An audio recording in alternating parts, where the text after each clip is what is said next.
Okay, let me break down what's actually going on with the Dolphins training camp. I mean, sure, the headlines say big play passing game and stock up our stock down lists, but if you dig deeper, there's a story here about how this team is trying to reinvent itself, and why it might still be missing something crucial. Let's start with the obvious: Malik, Willis and Quinn Ewers launching deep balls. Now, I know what you're thinking. Great, another QB throwing bombs in August. But here's the twist: Willis hitting Tutu Atwell for 60 yards? That's not just a fluke.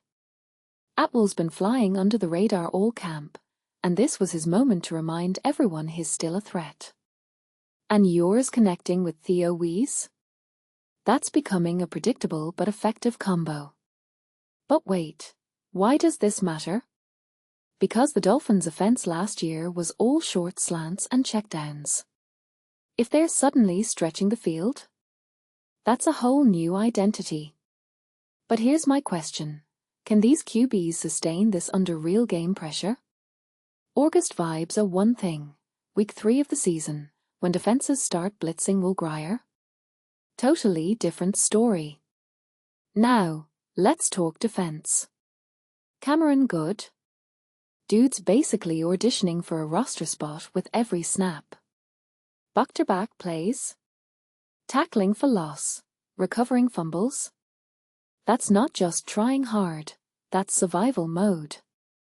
And Chris Johnson, the rookie, picking off passes? Yeah, that's what first-round corners are supposed to do. But here's the catch: the secondary's turnover rate dropped. Last week they were ball-hawking machines. Now they're letting Henning and Miller connect on 50-yarders. That inconsistency? That's a red flag.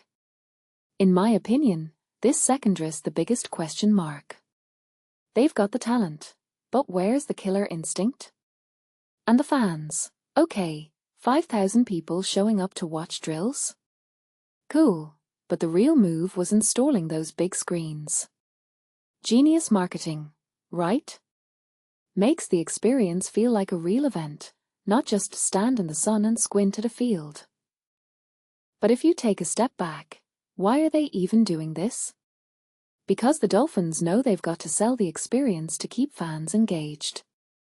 Tyreek Hill's gone, Twar's still a question mark, and Achane's the only player with a jersey people are buying. That's a brand identity crisis. They're leaning on nostalgia. Steve Smith showing up as an analyst, 0 viral influencers like IShowSpeed. That's not just quiet camp, it's a missed opportunity to connect with younger fans. So here's the real takeaway: this team's trying to be two things at once.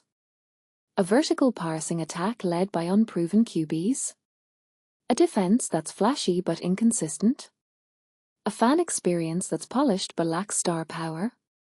It's like they are building a house on sand. And the deeper question? Are they trying to win games in 2026, or just keep the hype machine running until Twar's contract situation gets resolved? Personally, I think the plays we saw Sunday are fun to watch, but they're not answers. The real test starts when the pads come off, the screens go dark, and the pressure's actually real. What do you think? Can these young QBs carry the offense? Or is this all just preseason smoke? Let me know in the comments.